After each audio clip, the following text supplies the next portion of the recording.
Selamat pagi, salam sejahtera bagi kita semua. Yang terhormat kepada Bapak Camat Kepung, yang terhormat kepada Bapak DPMPD atau yang mewakili, yang terhormat kepada pendamping ahli Kabupaten Kediri, yang terhormat Kepala Desa se-Kecamatan Kepung, dan para peserta bimbingan teknis KPM dan LDS yang kami banggakan. Puji syukur kita panjatkan kehadirat Tuhan Yang Maha Esa, karena atas rahmat dan karunia-Nya kita dapat berkumpul di tempat ini. Rabu, 8 Januari 2025 dalam acara peningkatan kapasitas kader pembangunan manusia dan pengurus rumah desa sehat dalam upaya zero stunting di wilayah Kecamatan Kepung tahun anggaran 2024. Untuk mengawali kegiatan pada pagi hari ini, menyanyikan lagu Indonesia Raya. Hadirin dimohon berdiri.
Hadirin dipersilakan duduk kembali.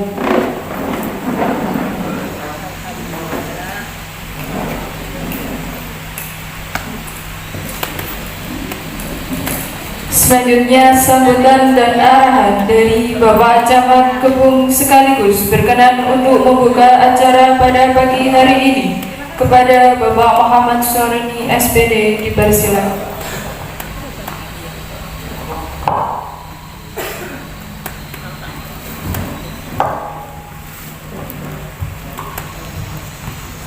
Assalamualaikum warahmatullahi wabarakatuh.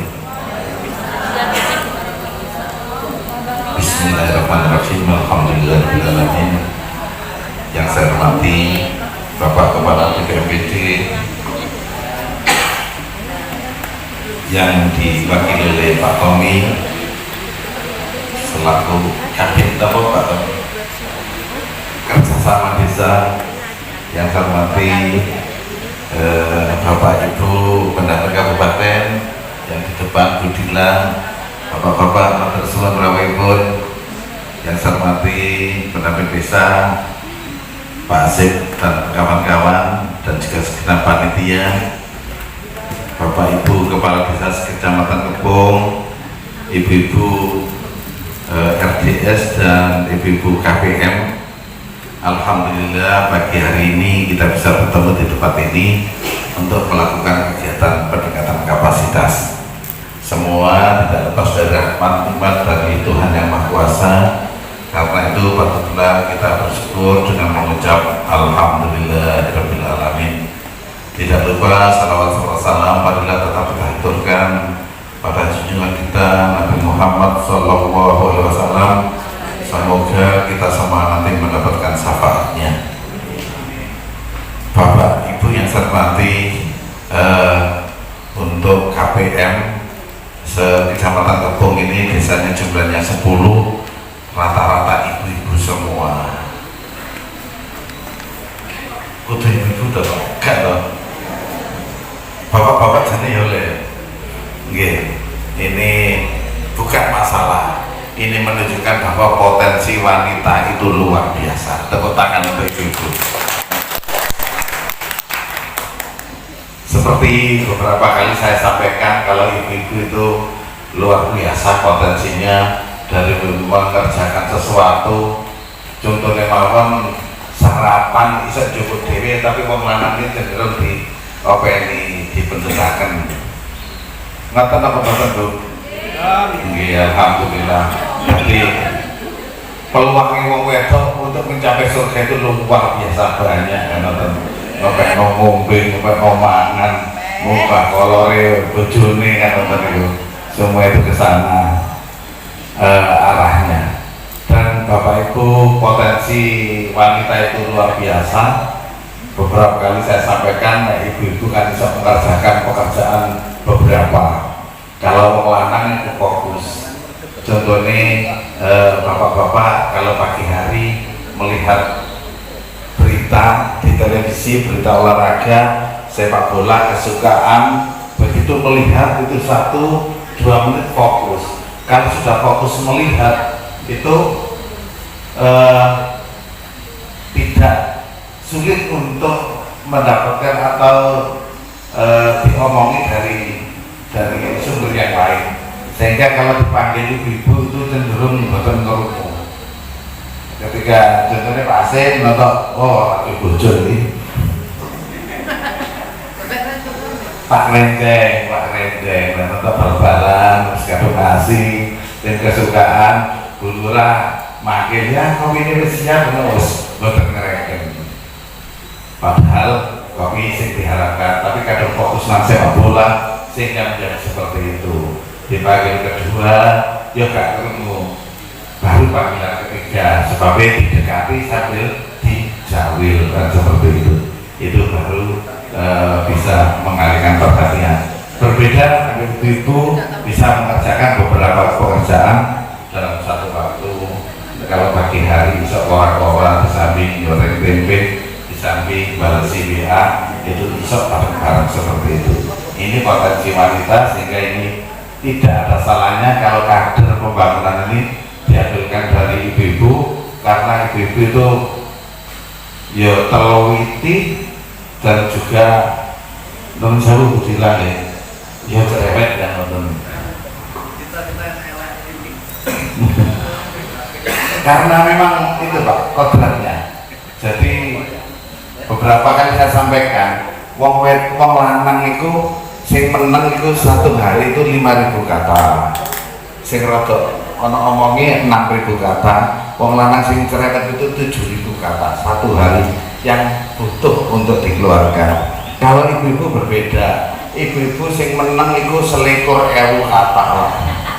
Nggih, 21.000 sing rada cerewet 23, sing cerewet temen kados bojo kula 20.000 kata dalam satu hari. Sehingga nggih ngoten niku, nek wong wedok gak cerewet itu perlu diragukan kewanitaannya kan. Nek anjene wedok masih cerewet, bojoku dhewe Bu. Seperti itu. Dan gak usah baper talah. Dan non saya wong wedok itu teliti, sehingga di dalam sebagai kader pembangunan ini akan banyak masukan-masukan kepada kepala desa yang berhubungan dengan kemajuan desa. Nuwun sewu, wong lanang-lanang sing duwe bojo, saya pikir mboten nate buka hati bojone. Nggih to Pak Lurah? Nggih. Lah nek griya kula, wong wedok kula niku biasa buka hati kula. Buka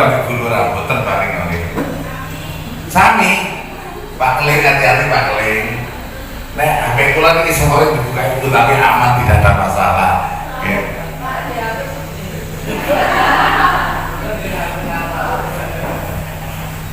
Untuk tanggal 14 orang sing konangan ya.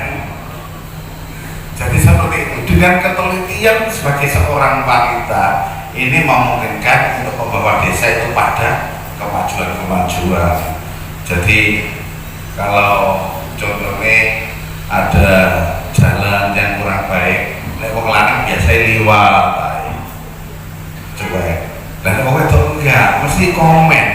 Iki piye to dalan kok koyo ngene seperti ini. Nah, hal-hal seperti ini mari dikembangkan sebagai kader pembangunan untuk memberikan masukan pada desa sehingga desa akan menjadi lebih baik lagi.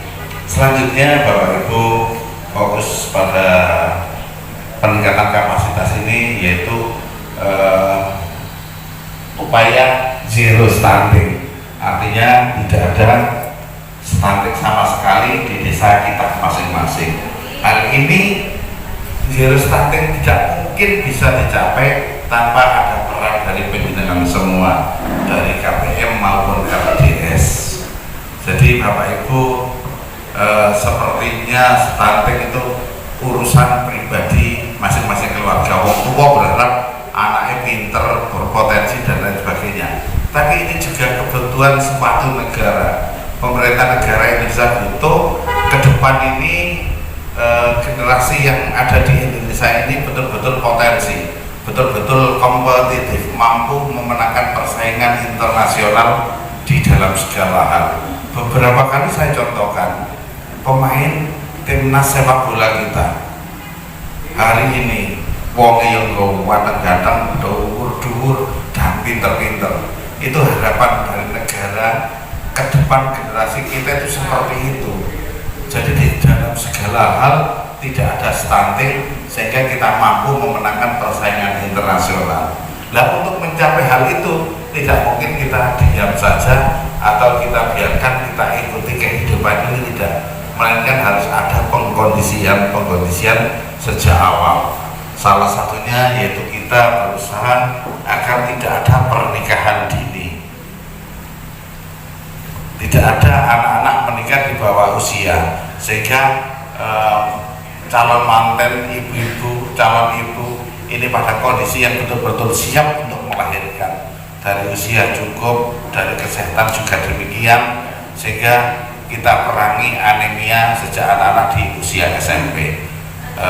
Ada program entah dinas apa itu genangnya, mungkin puskesmas, dinas kesehatan, gerakan penanggulangan anemia, kemudian banyak sekali gerakan-gerakan untuk mencegah stunting, untuk mengkondisikan generasi muda calon ibu itu pada kondisi sehat, sehingga kita ketika melahirkan betul-betul melahirkan bayi yang seperti kita harapkan. Selain itu, pada tahapan mengandung, dikondisikan, ada di desa itu ada Sri Kandi Biru, ada tim pendamping keluarga, ada TPPS. Ini semuanya bertujuan untuk itu, memberikan pendampingan kepada masyarakat agar betul-betul sehat. Kemudian sampai bayi yang lahir, ada posyandu dan lain sebagainya.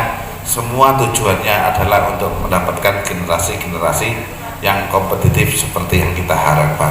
Dan ini ibu-ibu, peran penjenengan sangat diperlukan.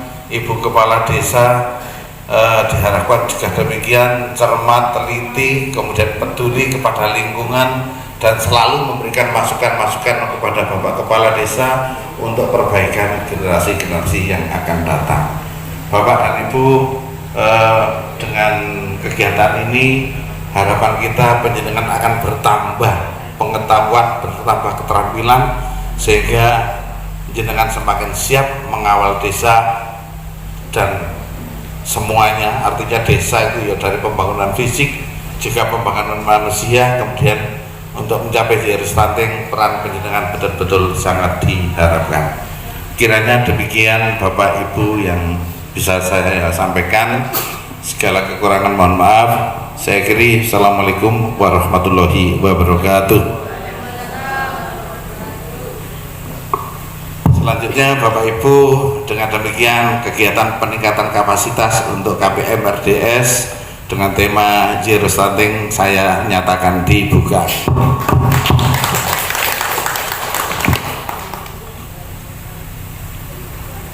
Terima kasih disampaikan atas arahan dan sambutan yang telah diberikan. Selanjutnya, sambutan dan arahan Kepala DPMPD atau yang mewakili kepadanya dipersilakan.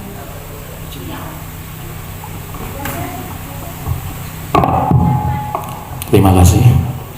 Assalamualaikum warahmatullahi wabarakatuh. Alhamdulillahirabbil alamin. Allahumma sholli ala sayyidina Muhammad wa ala alihi wasallam. Yang kami hormati Bapak Camat Kebong, yang kami hormati Bapak-bapak, Ibu Kepala Desa di wilayah Kecamatan Kebong, yang kami hormati Ibu Ketua PKK, Kader Pembangunan Manusia desa-desa di wilayah Kebong, yang kami hormati tenaga ahli desa Kabupaten Kediri. Alhamdulillah kita diberi kesehatan sehingga pada hari ini kita bisa melaksanakan kegiatan, bisa silaturahim dalam rangka peningkatan kapasitas rumah desa sehat dan KPM, kader RDS dan kader KPM sewilayah Kecamatan Kebong. Nah, Bapak-bapak, Ibu-ibu sekalian, mohon maaf pada hari ini Bapak Kepala DPMPD tidak bisa hadir langsung karena ada kegiatan menemui asosiasi BPD nasional KAP Kediri. Jadi ada asosiasi BPD APETNAS, asosiasi BPD Kediri yang ke DPMPD.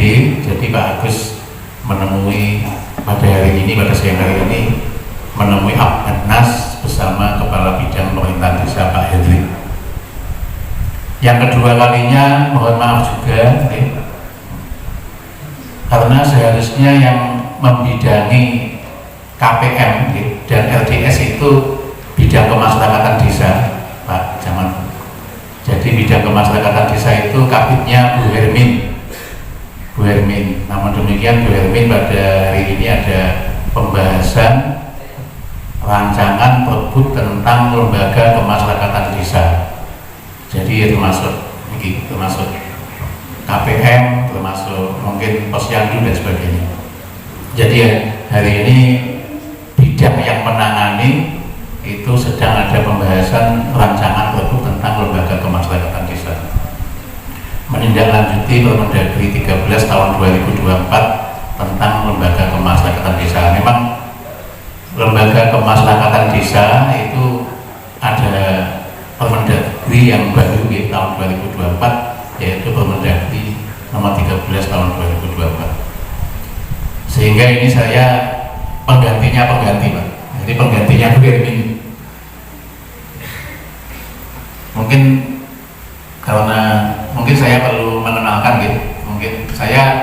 Kalau saya sendiri adalah Kepala Bidang Penataan dan Kerjasama Desa gitu. Penataan dan Kerjasama Desa. Nah, kegiatan di bidang kami gitu, di bidang penataan dan kerjasama desa itu ada pembangunan kawasan pedesaan. Jadi monggo ini di Kediri masih ada satu kawasan pedesaan, itu kawasan Kampung Inggris. Intinya kawasan itu beberapa desa bisa antar kecamatan, beberapa desa itu bisa kita bangun kawasan kalau punya potensi yang sama yang perlu dikembangkan gitu. Karena kalau pengembangan hanya fokus masing-masing desa gitu, itu mungkin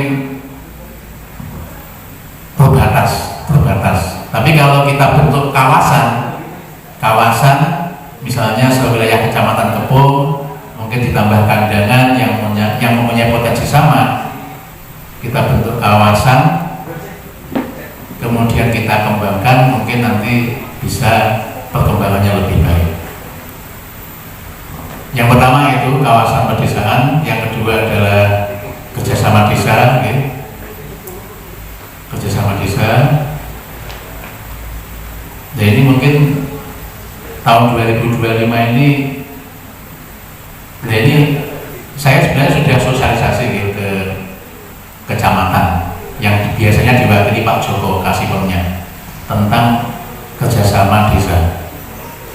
Nah ini diharapkan kalau kegiatan-kegiatan yang sifatnya dilaksanakan oleh desa-desa bersama-sama itu ada permakades tentang kerjasama desa, kerjasama antar desa.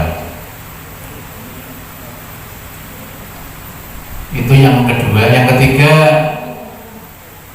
kalau kerjasama desa termasuk Bumdesma, termasuk Bumdesma itu juga bidang saya. Kemudian juga profil desa, kemudian tata wilayah, kemudian perkembangan desa dan sebagainya. Kalau tata wilayah, insya Allah, misalnya ada pemecahan dusun, dan itu mungkin dengan saya. Kalau ini yang sekarang isunya, maksudnya yang sekarang menjadi wacana itu penataan desa di sekitar bandara, Jadi ada wacana pemekaran desa dan sebagainya. Nah itu kalau bidang kami, bidang penataan dan kerjasama desa, ada tata wilayah, kemudian kerjasama desa, kemudian kawasan desaan, profil desa, penataan desa dan sebagainya. Nah Bapak-Bapak Ibu sekalian, jadi mungkin kita masuk ke materi saat ini. Karena undangan saya sebagai narasumber, saya terpaksa menyiapkan materi. Nanti mungkin kalau materinya sudah saya kirim ke Pak Joko, Jadi ada beberapa permasalahan stunting. Permasalahan stunting ini dalam rangka peningkatan kapasitas kader rumah desa saya, pengurus kader pembangunan manusia dan pengurus rumah desa sehat. Jadi permasalahan stunting itu ada beberapa, ada 6 di sini. Yang pertama adalah praktek pengasuhan yang tidak baik. Dan nanti akan dibedah oleh tim ahli desa TAPD Kabupaten. Nanti akan dibedah. Saya umum saja Yang pertama adalah praktek pengasuhan yang tidak baik. Yang kedua, terbatasnya layanan kesehatan. Mungkin kan desa-desa ada yang di pegunungan dan sebagainya, sehingga layanan kesehatan terbatas. Kemudian yang ketiga, kurangnya akses makanan bergizi. Ini permasalahan umum nasional yang saya sampaikan. Jadi mungkin kalau di desa Panjenengan sudah tidak ada masalah, ya alhamdulillah. Tapi ini yang saya sampaikan permasalahan umum di tingkat nasional. Kurangnya akses ke makanan bergizi. Yang keempat, kurangnya akses ke air bersih dan sanitasi. Jadi penting air bersih dan sanitasi itu juga diperhatikan dalam rangka penurunan stunting atau zero stunting. Yang kelima adalah masih beragamnya data stunting. Nah, data stunting ini juga beda-beda.